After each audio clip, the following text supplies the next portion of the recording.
We are back, and today, happy Marketplace Monday, man. I'm grinding to get this video out to you because we haven't missed a daily upload since February. We haven't missed Marketplace Monday once all year. Take a look at the content schedule. Big week of content, because take a look.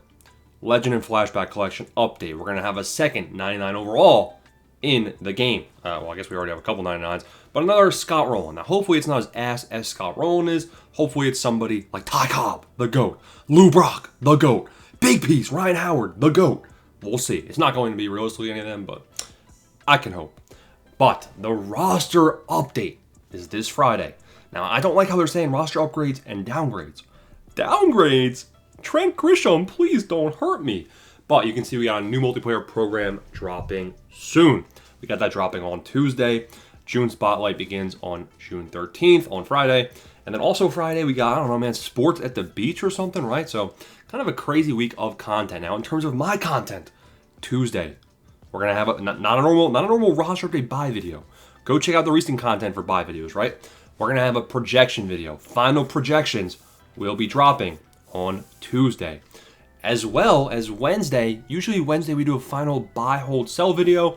So that's kind of the content I have planned for the week at the bare minimum. So first thing we're going to do today, it's going to be a quick Marketplace Monday, because what we have to talk about is we got to talk about investments, because this is the week of investments, right?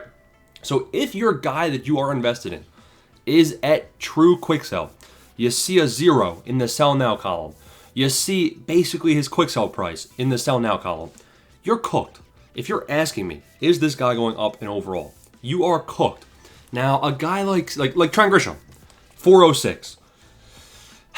Trent Grisham, you are cooked. Honestly, he might go down. Like, he has a chance to go down.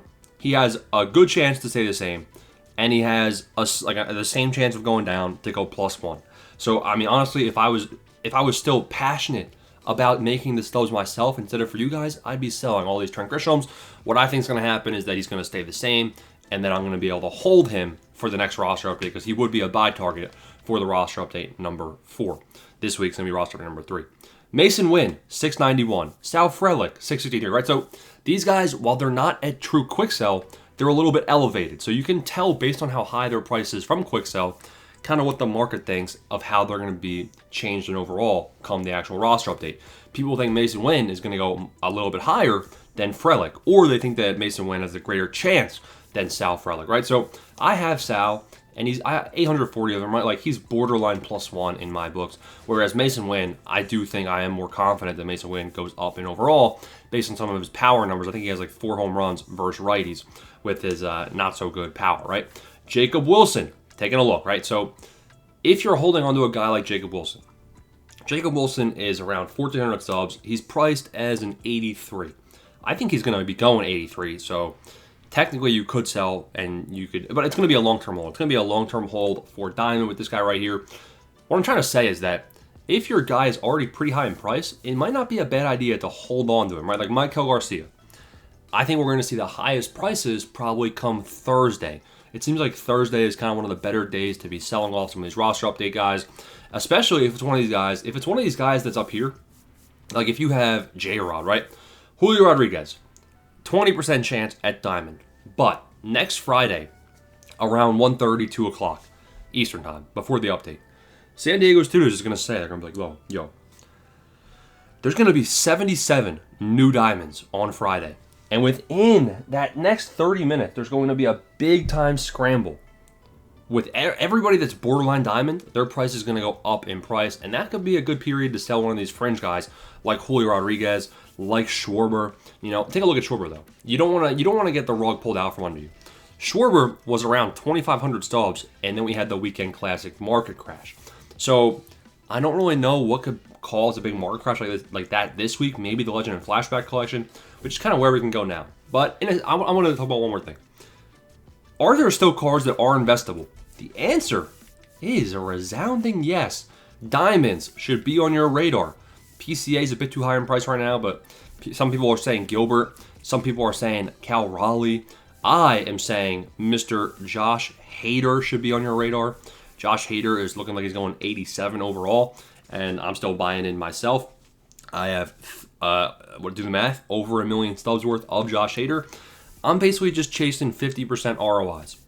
You can potentially go for like 80% ROIs, but they're a lot more fringe tier. Think of it as like 80 overalls that have a chance at +2, but they might not even go up, right? Think of Kerry Carpenter from the first roster update. He went 80 to 82. Kirby Yates, same thing, that first roster update. We're going to have a whole video on Tuesday talking about, the final projections on all these guys, but that's kind of the landscape right now for investing. Looking at silvers, you do have a chance to make some stubs as well. Again, if you are a Diamond member, you will have access to a pitcher projection spreadsheet. That's a silver to gold exchange calculator, which is helpful, but also a pitcher projection spreadsheet tells you the profit on all of these guys, all their projections. This is an old version of one, but we got like 50 guys on there as of right now. So I can tell you, like, there's still guys out there where you can still get a 60% ROI. Schrellenbach looks like he's going gold. I mean, that's a good example right there. You can still make about 40% on Spencer. But yeah, chase 50% ROIs as of right now. Legend and Flashback Collection Part 2. I want to go check out some other things real quick. XP Reward Path, again, if you haven't done the multiplayer program, do the multiplayer program as fast as possible. Get all of the XP from that to then get a head start in this 4th inning XP path.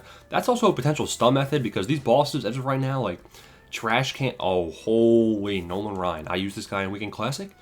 Don't want to spoil anything, but he's OP. He's OP. But he's 100K. So, if you're one of the first people to get one of these bosses, take him to the bank. You sell him for $100K. Although it looks like he went down.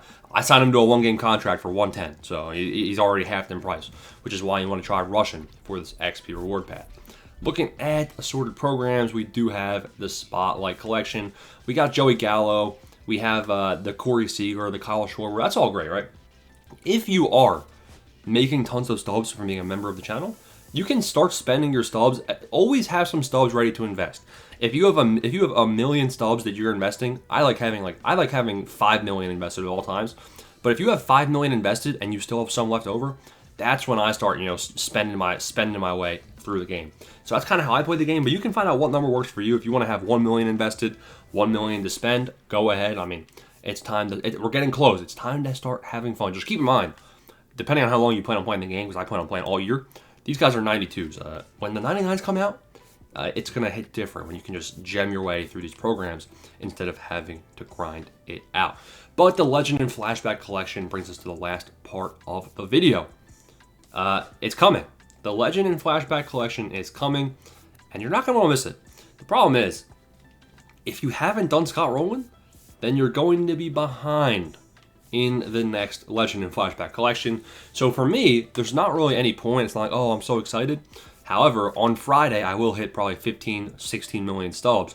So I will have more flexibility where if I want to go ahead and spend my way through the game, I probably can go ahead and get whoever it is. I'm only going to do it if it's Lou Brock, Ryan Howard, or Ty Cobb, and it's not going to be any 3 of them, right? So that's my approach to the game, but that's kind of my outlook on the week. We could potentially see some of these Legend and Flashback cards go up in price if they haven't already.